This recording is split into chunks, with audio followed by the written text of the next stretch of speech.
Hi guys, it's Isa. How are you? Today I wanted to show you the succulents on my kitchen windowsill. You can see that we have a sort of a snow storm outside. Well, there's a lot of wind, but the snow is falling and yeah, we've been having a lot of that. Before I get to describing any of these plants, I wanted to ask, I received a Facebook message from someone asking for advice about a plant, and I inadvertently deleted it. The person's name, I believe, is something along the lines of M. Chris McNeil. So if you're watching this video, please write me again. I really want to help you, but I just cannot find your message. So please write again. So without further ado, this right here is a grafted moon cactus, a gift from a very, very dear friend. It's older than 2 years, which is how long their lifespan usually is if they're grafted. So I'm glad that I'm keeping it alive. It had like a bunch of pups on it, but I removed some of them so that these had space to get bigger. And they are, so it looks pretty cool. I'm happy. Unfortunately, the ones that I removed, I had to throw out because they will not grow by themselves unless they're grafted to something that can produce chlorophyll. This is my little depressed ceramic kitten right here. So this next little, so these are my 3 little jades here, my 3 little jade trees. This one is a variegated ET fingers. And yeah, it's not variegated. And I tried to keep it under grow lights and it wasn't variegated either. So I just kind of let it be, but I really enjoy it because it grew into this beautiful little tree. You can see my hand here for size comparison. It has a little tiny like baby branch, and you can see like it has really cool leaf structure. Sorry, the lighting is not the best. But yeah, I really like it. These plants are probably just over like 2 years old or so. This next one is called Chrysula Golem. And I just love this one. Look at the little tiny tubes. It's growing really well. It's also, a little tree, and I look forward to them growing into bigger trees. And they live here happily on this windowsill, and they get some sunshine throughout the day, and it seems to be enough. Like, they're not etiolating or anything. This next one is my tricolored jade or variegated jade.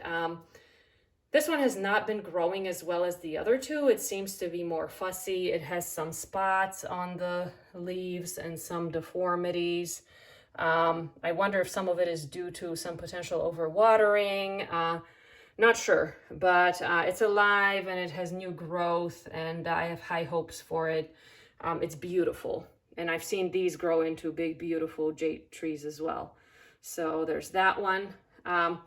Over here, this is an aloe, and when I bought it, I was really hoping, it was not labeled, I was really hoping I was getting an aloe ferox. It was a tiny baby, and it had a fan shape, and it like literally had like 4 leaves that were all aligned, and since then it has kind of grown into this nest shape with beautiful spikes, and I think it's a stone aloe, may have mentioned that.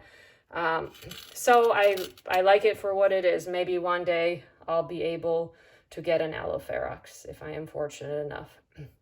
This right here, so first of all, I'm not a big fan of growing things in ceramic pots. I just didn't have a pot handy when I planted this. This is a very special jade because this is actually from the wild. When I visited my cousins in LA for Christmas 2019, my cousin and I went for a hike in the St. Gabriel Mountains, and this was part of a fallen branch. They have like these huge jade bushes that look like small trees there. It was actually quite bigger, and I put it in my suitcase, brought it to Connecticut, and planted it.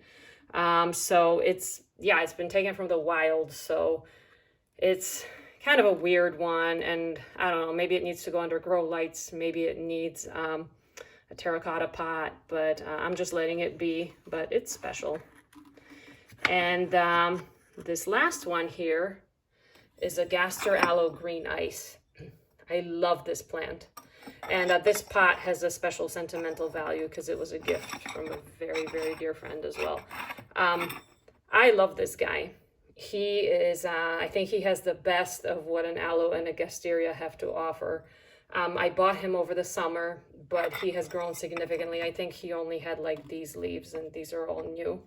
So very happy with him, and I just love his chubby texture. I mean, look at that. So he needs to be watered, but so great guy. And all of these are doing really well in this window. Probably for some more intense color, you could do grow lights for these guys, but I don't mind. And over here is my string of pearls. It really likes this spot. I have to continuously trim it because it gets just out of control long, and I have nowhere for it to go except for into the sink.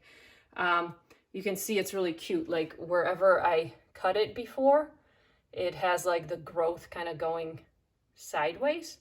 I'm trying to find a good example. Like see, this right here was a cut, and now it's growing sideways, and this right here was a cut and is growing sideways. So it has not bloomed for me yet. It's a relatively young plant, but I have high hopes for it.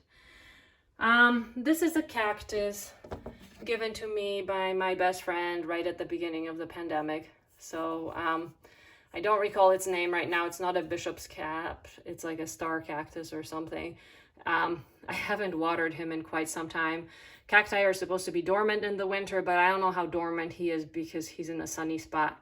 But he's been sitting there doing absolutely nothing. So maybe in the spring, I'll move him up one pot size and water him and see what he does. So that's about it for my kitchen window.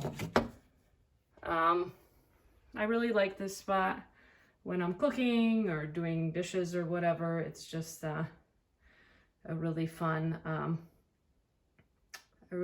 thing to see. So I hope you guys are doing well. Hopefully my next video will be about some repotting and mixing a soil mix and stuff like that. I have a camera tripod now, so maybe I can make more action flicks. Anyway, take care, stay safe, wear a mask. Talk to you soon. Bye.